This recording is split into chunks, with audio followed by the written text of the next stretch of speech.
क्या सच में स्कूल का प्यार एग्जिस्ट करता है? I have seen cases. It is rare, but yes, there are.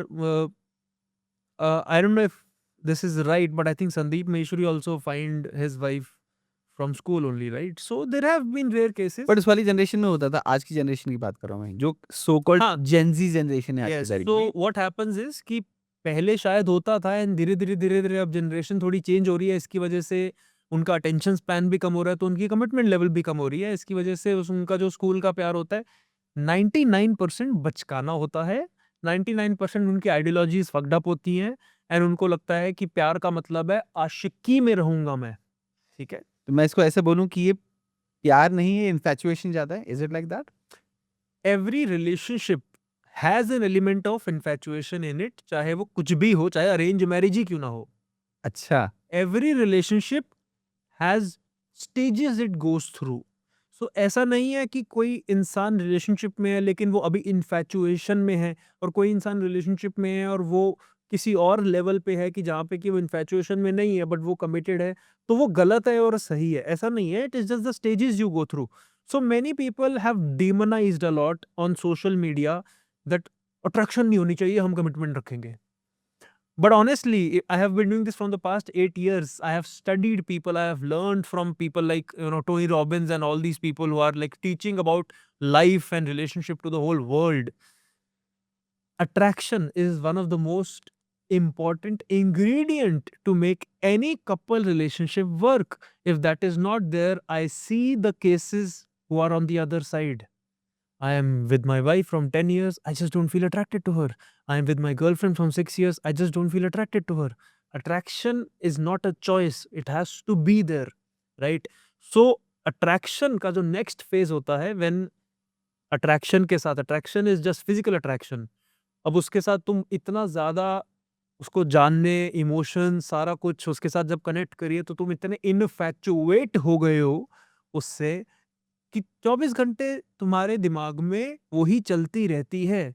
और ऐसा क्यों होता है? Multiple reasons. One of the reason is yes, biologically we are drawn towards opposite sex, उसमें तो कोई दिक्कत नहीं है, समझने में लोगों को पता ही है, वो तो जानवरों को भी पता है, लोगों को तो पता ही होगा। Right. But the second thing is कि she is very different as compared to us, right? So see, men have a certain way, their certain body, and they see a girl who has a different type of body, uski skin body is blah blah blah blah blah.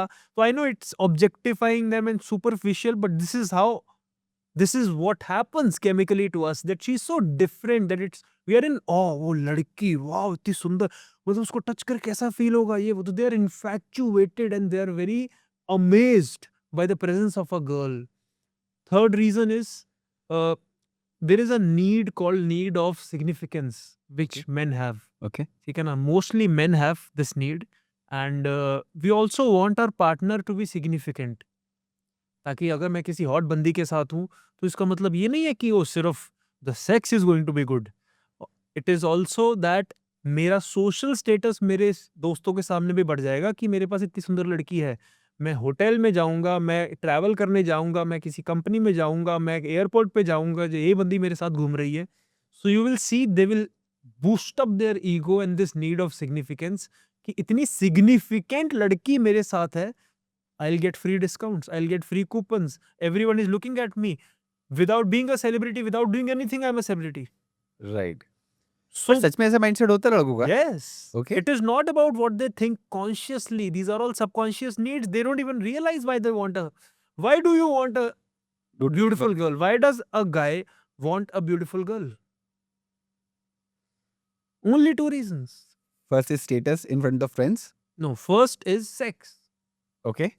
Because, see, I'll ask you a very raw man to man question. If a guy kisses two girls, one is very good looking, another is average, which is going to be the better kiss? For sure, जो But which is why? Beautiful, But which is why? Beautiful. But why? एक attraction होता है उससे, right? उसको ऐसा लगता है कि इफ वी विल किस that girl it will be a passionate किस। But एक और मैं आपको एक मिसिंग इन्फॉर्मेशन बताता हूँ. The second girl, who is an average girl, she's a very good kisser, and the first girl is a lousy kisser. अब okay. तो फॉर श्योर सेकंड वाली के पास ही. नहीं, अब भी फर्स्ट के साथ होगा. Okay. Then it समझो depends. समझो बात को. अंडरस्टैंड. आपने कभी ऐसी वीडियोस देखी है सोशल मीडिया पे, ऐसे पोस्ट देखे हैं, learn how to kiss better, become a better kisser, become a crazy kisser. बहुत सारे पोस्ट देखे होंगे, ये सब फेक है. Okay. क्योंकि ऐसा कुछ कॉन्सेप्ट ही नहीं होता. There is no such thing as a big good kisser और bad kisser. Understand something. When you enjoy kissing someone, it is simply because it's a belief system you have. Hmm. It's a belief system. It's a brainwashing and conditioning. A lot of companies, a lot of people on social media have done. This is how a hot girl looks like. So when you have a belief system, so you already have a belief and expectation. कि if my lips are going to be locked with her, it is going to make me generate certain feelings. She's not doing anything. She's a lousy kisser. But the moment you don't even kiss her, you come close to her, Okay. boom, something happens inside you. So that is the whole point. So it's like your mind is releasing the dopamine at that time and you're feeling so good. Is it like Yes. that? Yes. And this is kiss. Same thing happens with sexual intimacy. Okay. Yes, in sexual intimacy, there are other factors also, like how long you're performing. What if you're getting overexcited and you get premature ejaculation, whatever. तो वो उसमें still it is a skillful thing to do, that you are good in bed or bad in bed. But still, from a girl's perspective, is she good looking? Then I believe that I'm going to enjoy my whole life with her, everything with her, going on travel with her. I believe. Is it true or not? But actually it's a myth. Is it true or no? That depends. It's a myth, yes. But I believe. The reason I believe is because of how we have always been like. Okay. जैसे कि जितने भी ये पूरी दुनिया बनी कैसे, reptile से, जानवर से, मैमल से, मंकी से, इंसान, Right. ये बने कैसे. See, the number one need, the number one instinct we have as the whole planet and the universe is the one thing. And one thing is the need to grow. Okay. We all have a need to grow. आपके cancer cell भी ले लोगे तो वो tumour बढ़ता क्यों जाता है? Because every cell, every atom, everything in this universe has a need To grow. to grow and survive. Right. उसको सर्वाइव करना है. अगर मेरे को सर्वाइव करना था 1000 साल पहले, तो मेरे पास वेपन्स होने चाहिए थे, Hmm. मेरे पास कपड़े होने चाहिए थे, मेरे पास भागने की शक्ति होनी चाहिए थी, मेरे पास हेल्थ होनी चाहिए थी. तो ये छोटी छोटी चीजें जिससे मैं सर्वाइव कर रहा हूँ. प्लस मेरे पास किसी को, जानवर को मार के या फिर प्लांट्स उगा के मेरे को खाना खाने की सर्वाइवल होनी चाहिए थी. बट आप देखोगे ह्यूमन बीइंग या किसी भी जानवर या किसी भी चीज की लाइफ स्पैन चल रही है 10, 20, 30, 40.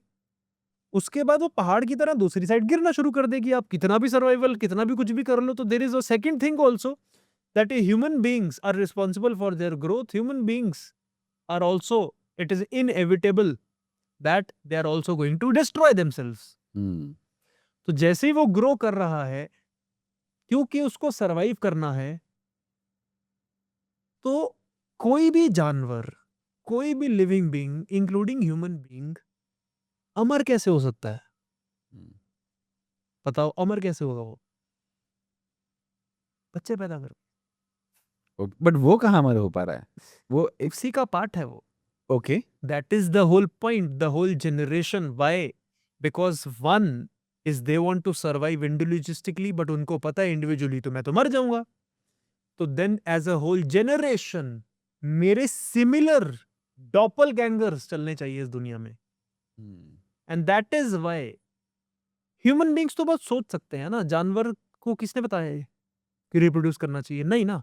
तो उनको as a generation, sorry, as a species पता है कि हाँ. हमारी स्पीशीज को सरवाइव करना है. मैं चाहे मर जाऊं, Right. मेरा ही छोटा वर्जन, होना चाहिए. क्योंकि मेरा ही डीएनए होगा, मेरा ही माइंडसेट होगा, मैं ही उसको सारी चीजें सिखा के भेजूंगा. तो मेरा पार्ट उसके जीन से प्रोग्रामिंग होके आ रही हो. Yes. So that is the survival. अब इसका मतलब ये हो गया कि मेरे को सर्वाइव करने के लिए बच्चे पैदा करने पड़ेंगे.